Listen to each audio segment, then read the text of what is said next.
Salam alaikum, Azul, Fellaouen. Comme promis, je vais faire une vidéo spéciale concernant les avocats qui ont été choisis par des personnalités algériennes pour défendre leur cause, pour essayer d'obtenir gain de cause dans le cadre de procédures judiciaires. Alors, je suis au tribunal de Paris, à la cour d'appel de Paris, cette même cour d'appel qui m'a condamné le 2 mai 2025 à 12 mois de prison, donc aménageable avec un bracelet électronique. Donc j'ai toujours pas de bracelet électronique. J'attends la convocation du juge d'application des peines. Donc je ne sais pas quand est-ce qu'elle va arriver, mais on m'a dit que d'ici là j'étais libre de mes mouvements, donc je peux aller où je veux pendant 2 semaines, 3 semaines, 1 mois. Bon, bref, à suivre. On en parlera plus tard, Inch'Allah. Hier, j'ai fait une vidéo pour vous dire qu'en Algérie, il y avait 50 000 avocats formés par les universités algériennes. Il y a des avocats de talent que tout le monde connaît, par exemple Maître Fatima Ben Braham, Maître Mustafa Bouchachi, Maître Zoubida Assoul. Bref, il y a des dizaines, des centaines d'avocats talentueux qui maîtrisent à la fois le droit algérien, le droit français, le droit international. Et pourtant, oui, c'est la question que je partage avec vous. Et pourtant, lorsque des personnalités algériennes connues ou reconnues ont des difficultés avec la justice, notamment à l'étranger, ces personnalités algériennes, que ce soit des intellectuels, que ce soit des ministres, que ce soit des militants, ne veulent pas faire appel à des avocats algériens, aussi brillants soient-ils. Et dans les 4 cas que je vais vous présenter, ces personnalités algériennes ont préféré choisir des avocats français de culture hébraïque. Alors, vous savez que dans l'islam, on n'a aucun problème avec nos frères juifs. Vous savez que dans l'islam, notre prophète Mohammed alayhi salatu salam est le frère du prophète Sidna Isa alayhi salam et du prophète Sidna Moussa alayhi salam. Donc il n'y a aucune difficulté à vrai dire, c'est ce qu'on appelle les gens du livre. Mais lorsqu'il s'agit des affaires civiles, et en l'occurrence il s'agit d'affaires civiles, ce ne sont pas des affaires religieuses, comment se fait-il que des Algériens qui ont le passeport algérien, la citoyenneté algérienne, et Dieu sait combien de morts se sont sacrifiés pour que notre pays ait un drapeau, ait un passeport, ces personnalités-là ont préféré être défendues par des avocats français de culture hébraïque.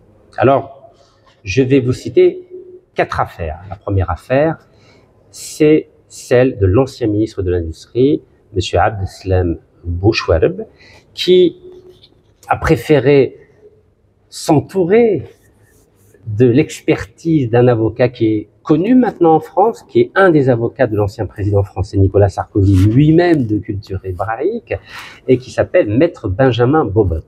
Donc ça, c'est pour Abdeslam Bouchouareb, ancien ministre de l'Industrie algérienne, à 2 reprises, vous imaginez, à 2 reprises, ce ministre algérien a négocié des contrats au nom de l'Algérie.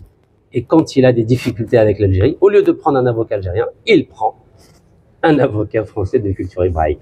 La deuxième personnalité, c'est son ancien directeur central de l'industrie, lorsqu'il était ministre de l'Industrie. C'est l'auteur algéro-français qui a été naturalisé français il y a quelques mois à peine et qui se trouve aujourd'hui à la section pénitentiaire de l'hôpital Moustapha Bacha, Alger. La troisième personnalité, c'est un militant algérien du MAK, donc Mouvement d'autonomie pour la Kabylie. Vous savez qu'il y a un mouvement en Algérie qui revendique l'autonomie, voire l'indépendance de la Kabylie. Donc normalement, on aurait pu penser que ce militant de la cause kabyle aurait préféré s'entourer de l'expertise d'un avocat, on ne va pas dire algérien car il ne se revendique plus algérien, mais un avocat kabyle. Et Dieu sait qu'il y a des avocats kabyles brillants à Paris et en France en général. Et la quatrième personnalité, c'est une personnalité morale.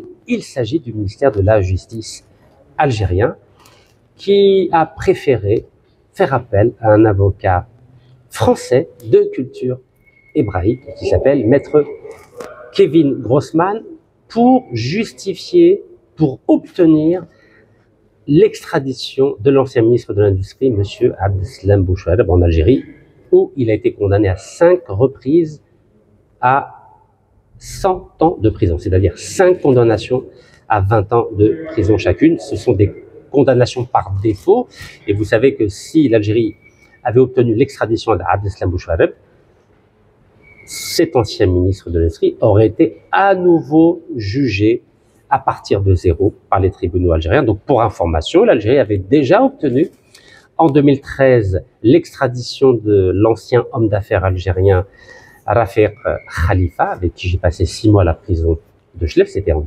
2013, il n'y a pas eu de problème, l'Algérie avait respecté ses engagements. Et plus récemment, l'Algérie avait obtenu l'extradition de l'ancien président de la Sonatrach, la compagnie pétrolière algérienne, des Émirats arabes unis. Et ainsi, il a pu être jugé et condamné en Algérie. Et j'ai eu l'occasion de le rencontrer au tribunal d'Alger. Alors, commençons par la personnalité morale, c'est-à-dire le ministère de la Justice algérien. Le ministère de la Justice algérien a préféré faire appel à un cabinet d'avocats français dont le patron est un citoyen français de culture hébraïque. Alors, moi, j'ai pas de problème. Mais ce qui pose problème, c'est quoi? C'est que cet avocat, aussi brillant soit-il, a une maman qui est marocaine, qui vient du Maroc, donc juif marocain. Et vous connaissez les relations extrêmement tendues qu'il y a entre l'Algérie et le Maroc. Et entre nous, est-ce que vous croyez qu'un avocat français de culture hébraïque et surtout d'origine marocaine, et très fier surtout d'être marocain, peut défendre l'État algérien et la justice algérienne? C'est la question que je pose. Alors, je vais vous présenter ce monsieur. Il a un très beau cabinet d'avocats, vous savez, regardez, cabinet Grossman. Voilà, ça se trouve à Paris dans les beaux quartiers. Alors, la présentation sur son site internet, c'est immunité souveraine et diplomatique, arbitrage international. Donc, ça pourrait être un avocat auquel l'Algérie pourrait faire appel pour défendre ce diplomate algérien qui est incarcéré aujourd'hui et que la justice française refuse de libérer. Alors, c'est un petit cabinet, il y a 4 collaborateurs, voilà. Je vais vous montrer, je vais vous citer les 4 noms de ces collaborateurs. Donc, il y a le patron qui s'appelle Kevin Grossman. Il y a sa première collaboratrice, Marie-Bénédicte Thomas. Il y a Gaspard Biette et Anne-Sophie Partet. Voilà, Anne-Sophie Partet. Alors, pourquoi j'insiste sur le nom d'Anne-Sophie Partet? C'est son nom qui revient dans la presse pour défendre la cause de la justice algérienne en vue d'obtenir l'extradition de Abdeslam Bouchareb en Algérie. Alors, maintenant la photo qui est disponible sur le site internet du cabinet Grossman. Ici, c'est le patron, Kevin Grossman. Et là, vous avez sa collaboratrice qui s'appelle Anne-Sophie Partet. Voilà, c'est elle, Anne-Sophie Partet. Alors, pour information, Anne-Sophie Partet est une jeune avocate. Cela fait uniquement 5 ans qu'elle exerce le métier d'avocat.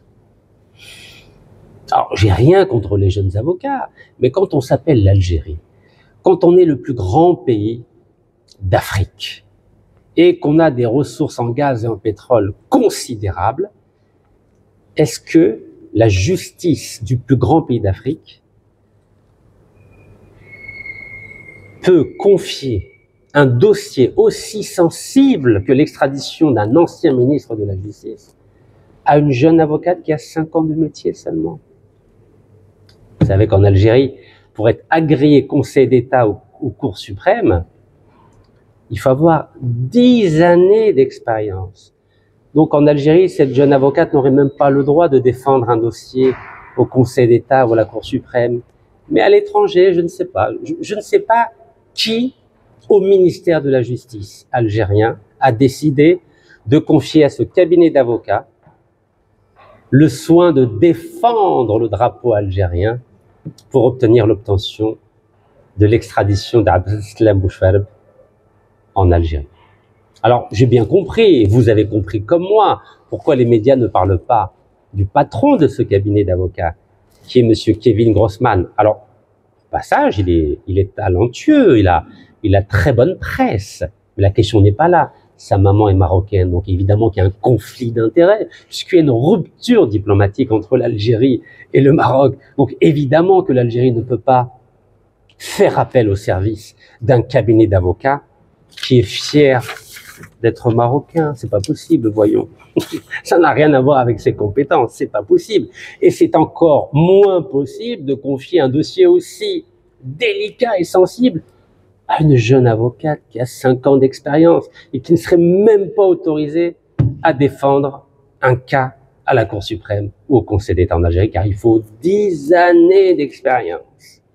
Alors, je vais vous montrer un article qui est paru dans une revue qui s'appelle l'Officiel Maroc.ma, et là on voit le patron de ce cabinet d'avocats. Vous voyez, il est très fier de sa réussite, il a le droit. Vous savez, c'est beau la réussite, une réussite sociale, une réussite médiatique, c'est tout à son honneur à maître Kevin Grossman. Le problème en tant qu'Algérien, je vais vous dire, c'est pas le fait qu'il soit de culture hébraïque, il n'y a aucun problème, l'Algérie est tolérante. Le problème, c'est le titre. Regardez. Kevin Grossman. Le Maroc, c'est mon ascendance africaine et spirituelle. Ça en dit long quand même, hein. Donc Kevin Grossman, c'est le cabinet auquel l'Algérie, le ministère de la Justice algérien, a fait appel pour défendre le drapeau algérien pour obtenir l'extradition de Abdeslam Bouchfarb. Voilà ce que dit le patron de ce cabinet d'avocats. Le Maroc, c'est mon ascendance spirituelle et africaine. Alors dans cet article de cette revue marocaine, il est dit que Kevin Grossman navigue avec aisance dans les cercles du pouvoir, une capacité unique qui lui a été transmise par ses parents, tous deux banquiers, et enfants d'immigrés du Maroc par sa mère, pour sa mère, d'Europe de l'Est pour son père. Voilà, c'est ici. Donc du Maroc pour sa mère et d'Europe de l'Est pour son père. Voilà, c'est l'officiel du Maroc. Alors, est-ce que le président de la République, c'est Abdelmajid Tebboune, est au courant qu'un fonctionnaire au ministère de la Justice algérien a confié le soin d'obtenir l'extradition de Abdeslam Bouchfarb à un cabinet d'avocats qui revendique un lien spirituel avec le Maroc? C'est la question que je pose à notre président. Je donne juste mon avis. Connaissant le président de la République, j'imagine pas un seul instant qu'il aurait pu valider le choix de ce fonctionnaire du ministère de la Justice de confier la demande d'extradition d'Abdeslam Bouchfarb à un Marocain. Moi, je n'ai pas de problème avec les Marocains à titre personnel, mais sur le plan diplomatique, la question doit être posée. Et est-ce que le président de la République algérienne, Abdelmajid Tebboune, est au courant que ce dossier a été présenté à la justice française par une jeune avocate qui s'appelle Maître Partey et qui a simplement 5 ans d'expérience? Je ne le crois pas. Je ne pense pas que le président de la République, Abdelmajid Tebboune, aurait validé une telle approche, on va dire juvénile du dossier, car 50 000 avocats algériens ont choisi une jeune avocate de 5 ans d'expérience et en plus un cabinet dont le patron est marocain. Vous savez, je souris parce que je me dis que le président de la République, c'est pas facile pour lui de gérer un pays avec des personnes qui commettent des erreurs d'appréciation aussi graves. C'est extrêmement grave. Vous savez, c'est très très grave. Alors, notre ami Maître Kevin Grossman, dont je vous ai dit qu'il il a du talent, il a bonne presse, il est respecté. Mais quand on lit dans la revue qui s'appelle Africa Intelligence, on voit que il y a 2 ans, c'était le 25 janvier 2023, il est écrit que l'avocat Emmanuel Collien a pris la suite de son confrère Kevin Grossman dans le volet des saisies de l'affaire Comis Impex, en particulier celle du Falcon présidentiel, donc c'est au Congo, sur lequel de nouveaux acteurs entendent faire valoir leurs droits. C'est pas moi qui le dis, hein. C'est Africa Intelligence, et on voit que la présidence du Congo, vous connaissez le président du Congo, c'est Denis Sassou Nguesso, a décidé de ne plus faire appel au cabinet d'avocats de maître Kevin Grossman, car il a échoué dans la mission qui lui avait été confiée. Donc, et vous voyez la date, c'est le 25 janvier 2023. Pire que ça, le 17 novembre 2022, c'est-à-dire presque 3 ans, l'avocat d'affaires Kevin Grossman a été condamné le 10 novembre 2022 par la Cour d'appel de Paris in solidum avec la République du Congo. En clair, l'avocat Kevin Grossman, auquel la justice algérienne a fait appel, a été obligé de partager des frais avec la République du Congo concernant une affaire, c'est celle de la saisie des biens immobiliers congolais, donc qui ont été saisis en France et que le gouvernement du Congo considère comme injustifiés. Donc vous imaginez, il y a un fonctionnaire au ministère de la Justice algérienne qui a confié à un cabinet d'avocats qui a échoué à défendre les intérêts de la République du Congo. Il a même été obligé de payer une amende avec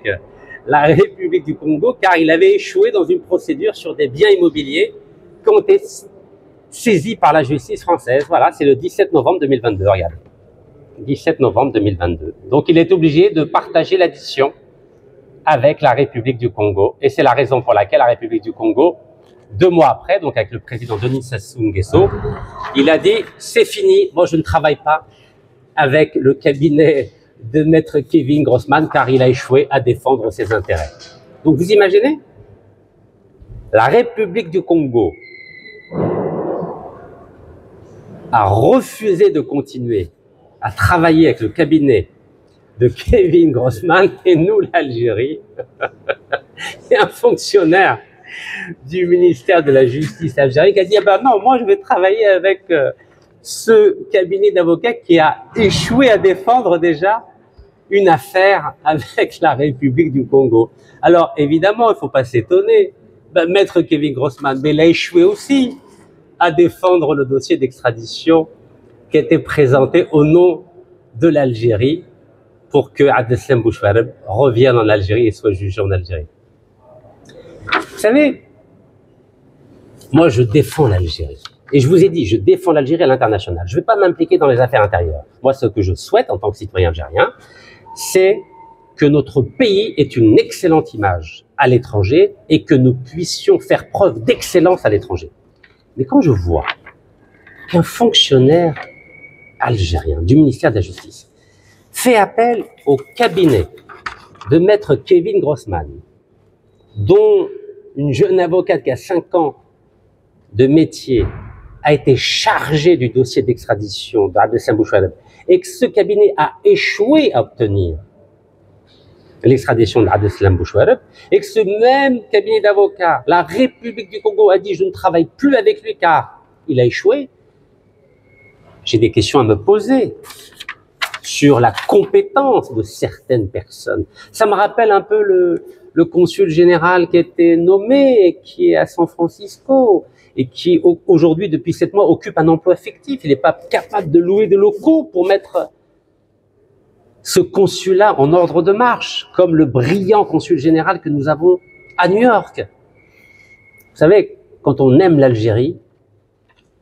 il faut être honnête avec le peuple algérien et avec le président algérien. Quand ça va bien, je le dis. Regardez, j'ai dit que le consul général à New York est un homme brillant, humble, efficace, Et on sent qu'il aime son métier. Mais quand ça va pas, il faut le dire aussi. Je l'ai dit à propos du consul général à San Francisco, et je le dis avec ce fonctionnaire du ministère de la Justice qui a choisi un cabinet d'avocats qui est marocain avec une jeune avocate et qui a échoué à défendre les intérêts du Congo. C'est pas sérieux. Ce n'est pas sérieux. Donc ça, c'est la première affaire. Donc maintenant, Abdeslam Bouchouareb, ministre à deux reprises de l'industrie en Algérie, et il parlait au nom du drapeau algérien quand même. C'est pas rien, il parlait pas au nom du drapeau français. Quand il signait des contrats avec Macron lorsqu'il était ministre de l'industrie et que Macron était ministre de l'économie, c'était au nom de l'Algérie, voyons. Eh ben, qu'est-ce qu'il fait? Vous croyez qu'il a fait appel à un avocat algérien? Pas du tout. Son avocat, il s'appelle Maître Benjamin Bobot, d'origine juive française. Vous savez, c'est le journal Shihab Press qui l'a écrit déjà en septembre 2024. Regardez. Voilà. Monsieur Bobot, vous savez, c'est un non-juif. Il n'y a pas de problème avec le juif, mais on est cousins, vous savez, les enfants d'Ismaël, les enfants d'Isaac, on est cousins. Donc voilà, Shihab Press, voilà, Maître Benjamin Bobot, d'origine française, juive. Il n'y a pas de problème. Le problème, il se pose où? Il se pose que quand on est un ancien ministre algérien, un ancien député algérien, un ancien vice-président de l'APN algérienne, un ancien président du Conseil économique et social algérien. Mais normalement, la moindre des choses, c'est de prendre un avocat algérien, voyons. Ah non, non, non, on prend pas d'avocat algérien, on prend un avocat français de culture juive. Alors, regardez comment il arrive à bien défendre son client. Selon des médias français, le parquet général, donc qui représente le ministère de la Justice française, donc le président Emmanuel Macron, a demandé à la Cour d'appel d'Aix-en-Provence d'opposer un avis défavorable aux 6 demandes d'extradition vers l'Algérie d'Abdeslam Bouchouareb, qui était ministre de l'Industrie et des Mines entre 2014 et 2017 sous la présidence d'Abdelaziz Bouteflika. Et lorsque l'avocat général, donc qui représente Darmanin, qui représente Macron, a dit « J'ai du mal à imaginer que Abdeslam Bouchouareb puisse vivre dans une communauté de vie avec une quinzaine de personnes en prison. » Ah bah oui, il faut donner un hôtel 5 étoiles à monsieur Abdeslam Bouchouareb. Bah oui, il faut pas le mettre avec 15 personnes. Vous savez très bien qu'aucun ministre algérien n'est emprisonné avec 15 personnes. Ils sont tout seuls ou avec un autre détenu. En général, ministre comme lui ou homme d'affaires. Je suis bien placé, je les ai vus. Et donc ça, c'est ce qu'a dit l'avocat général, donc qui représente Darmanin, qui représente Macron. Et qu'a dit l'avocat de Bouchouareb, Maître Benjamin Bobot? Il a dit plutôt 100 personnes, a rétorqué Maître Benjamin Bobot, avocat d'Abdeslam Bouchouareb. Donc il a grossi l'affaire. Ils ont dit comment vous pouvez mettre un ancien ministre avec 100 personnes? Et qu'a répondu l'avocate du ministère de la Justice algérienne? Elle a dit, donc, pour sa part, Maître Anne-Sophie Partet, donc c'est la petite jeunette là, voilà, je vous la remontre, parce que c'est important de visualiser, c'est très important. Voilà, c'est elle. Donc ici, Maître Anne-Sophie Partet, conseil de l'Algérie. Vous imaginez? Maître Anne-Sophie Partet, conseil de l'Algérie. Vous imaginez la responsabilité? C'est un peu comme si vous disiez qu'une jeune avocate de 5 ans d'expérience était l'avocate de l'Arbi Ben Mehdi, ou de Hassiba Ben Bouali, ou de Mustafa Ben Boulid, ou de Zabana. Mais vous imaginez, on est passé de Maître Vergès, voilà, Maître Vergès, à Anne-Sophie Partet, 5 ans d'expérience à l'Algérie. Bon, pour sa part, Maître Anne-Sophie Partet, conseil de l'Algérie, a estimé que les autorités judiciaires ont, le 13 février 2025, donné des garanties nécessaires à la justice française. Et elle a dit, Monsieur Bouchouareb a volé de l'argent aux Algériens, il a été condamné et doit répondre de ses actes. Ça, c'est vrai. Elle a bien répondu. Le problème, il est où? C'est la suite. Écoutez la suite. Dénonçant des propos honteux, Maître Bobot, donc Benjamin Bobot, il a dit que c'est honteux ces propos-là. Comment osez-vous dire que Abdeslam Bouchouareb a volé de l'argent aux Algériens? Et Maître Bobot a présenté son client comme une victime des purges de l'après Bouteflika. Il a cru qu'on était en Russie à l'époque de Staline.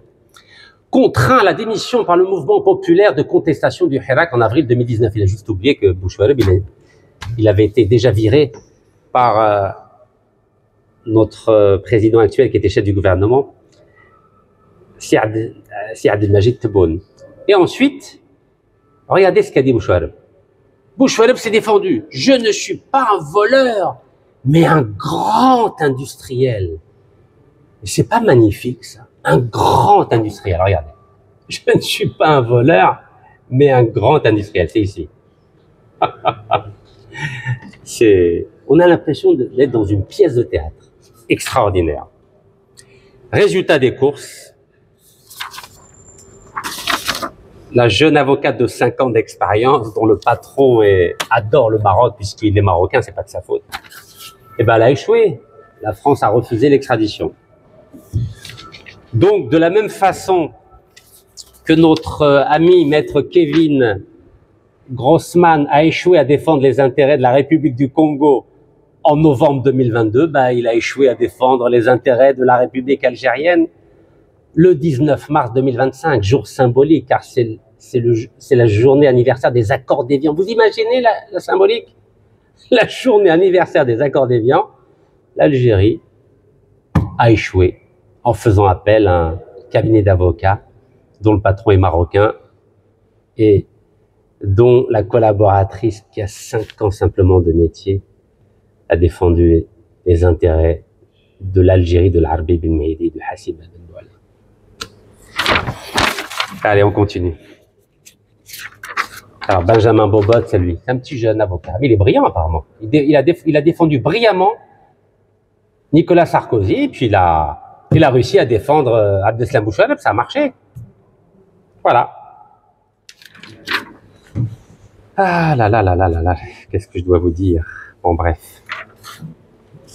Alors, vous savez ce que fait Benjamin Bobot sur son site internet, qui s'appelle bobotavocat.fr? Ben, évidemment qu'il parle de Bouchouareb. Parmi ses références, il en a pas beaucoup de références, hein. Il en a 1, 2, 3, 4, 5. 5 références seulement. Et il dit « Défense d'un ancien ministre de l'Industrie d'un État africain dont l'extradition est demandée à la France pour des motifs politiques. » Vous imaginez? Il a dit c'est pour des motifs politiques. Oh, il a oublié que Bouchouareb, il a ouvert un compte à Panama, au Luxembourg, en Suisse, qu'il a été dénoncé dans les Panama Papers. Non. Motif politique. Un voleur, ça devient pratiquement un détenu politique, alors qu'il n'est même pas condamné en France. Hein. Vous savez que ce cabinet-là, ce cabinet M. Grossman, là, il s'est juste contenté de demander l'extradition de Abdeslam Bouchouareb. Il n'a intenté aucune action judiciaire pour qu'il soit jugé en France, ou condamné en France, ou en prison en France. Non. Calme. J'adore l'Algérie. J'adore ces fonctionnaires algériens du ministère de la Justice. Allez, maintenant le troisième. Vous connaissez ce monsieur? C'était l'adjoint d'Abdeslam Bouchouareb au ministère de l'Industrie. C'était son directeur de l'industrie. Vous vous rendez compte, ce monsieur a été payé pendant des années par l'État algérien. Il avait un salaire de l'État algérien et maintenant il a une retraite payée par l'État algérien. Regardez, là il était à une conférence du CRIF. Vous connaissez le CRIF, Conseil représentatif des institutions juives de France. Il était content de dire qu'il a été élevé dans une synagogue à Alger, etc., etc. Eh ben, ce haut fonctionnaire algérien devenu, depuis les années 1999, auteur algéro-français, et depuis quelques mois, il a la nationalité grâce à Emmanuel Macron, ben, vous croyez qu'il a fait appel à un avocat algérien? Non. Bah non. Payé par l'Algérie toute sa vie, et en plus, il a une retraite du gouvernement algérien. Non, il ne fait pas appel à un avocat algérien. Il fait appel à un avocat français de culture juive, l'avocat du génocidaire Netanyahou, maître François Gimret. Mais c'est magnifique, mais c'est extraordinaire. Vous savez comment on appelle ça? On appelle ça une déperdition morale. C'est-à-dire qu'il n'y a aucune fierté. Aucune fierté. Bouchouareb, cet auteur algéro-français, ce fonctionnaire du ministère de la Justice. Bon, allez, on va passer au quatrième. Alors, je ne sais pas si vous connaissez. C'est un des porte-parole du MAC, donc le mouvement d'autodétermination de la Kabylie, qui s'appelle Axel Belabassi. Voilà, c'est lui, Axel Belabassi. Et là, il y a Farhat Mahani, donc le président du mouvement. Et là, vous avez le fameux avocat, et il n'est pas algérien, ni kabyle d'ailleurs, hein. Il s'appelle Maître William, enfin c'est quoi son deuxième prénom déjà? Faut pas que j'ai pas envie d'écorcher son prénom parce que c'est important. Faut pas l'écorcher. Je veux absolument vous donner son deuxième prénom, c'est très important. Parce que ça vaut le coup quand même, hein. Parce que vous le connaissez bien, il passe souvent sur CNews. J'ai oublié son deuxième prénom. Bon, il va me revenir, son deuxième prénom. Voilà, c'est bon. Maître Gilles William Goldnadel. Maître Gilles William Goldnadel. C'est un anti-musulman et un anti-palestinien et un anti-algérien de première catégorie. Est-ce que vous vous rendez compte? Je sais pas moi. Imaginez, j'avais fait le choix d'être militant du MAC. Donc normalement, je crois à la cause kabyle, on est d'accord. C'est logique. Donc quand on croit à la cause kabyle, la première chose qu'on va faire si on a des problèmes avec la justice algérienne, c'est qu'on va choisir un avocat kabyle pour bien montrer qu'on est autonome. Le MAC, ça veut dire quoi le MAC? Mouvement pour l'autodétermination de la Kabylie. Donc ça veut dire que les Kabyles de ce mouvement considèrent qu'ils sont autonomes, c'est-à-dire qu'ils peuvent vivre en dehors du cadre de l'Algérie. C'est ce que ça veut dire, oui, on est d'accord ou pas, mes chers compatriotes? Donc normalement, quand on est un bon militant du MAC, on prend un bon avocat kabyle. Ah non, non. Monsieur Axel Belabassi, il prend un avocat qui n'est pas kabyle. Il prend un avocat français de culture hébraïque qui s'appelle Gilles William Goldnadel. Extraordinaire quand même, hein. Il faut le faire. Il faut quand même... il faut se dire, ils n'ont pas des problèmes, les Algériens. Nous, Algériens, on n'a pas un problème. 50 000 avocats algériens. Il doit y avoir peut-être, je sais pas moi, peut-être 10 000 avocats algériens kabyles. Monsieur Axel Belabassi, il n'a pas pu choisir un avocat kabyle à Paris. Il y en a plein. J'aurais pu lui donner des noms de kabyles à Paris. Non. On prend un avocat français de culture juive et de préférence ami de Netanyahou. C'est encore mieux, vous savez. C'est mieux de choisir des amis du génocidaire Netanyahou. Vous savez, c'est un problème psychanalytique, hein, c'est profond. Je sais pas quoi vous dire, c'est lamentable. C'est tout ce que j'ai à vous dire. Lamentable. Donc, 50 000 avocats algériens.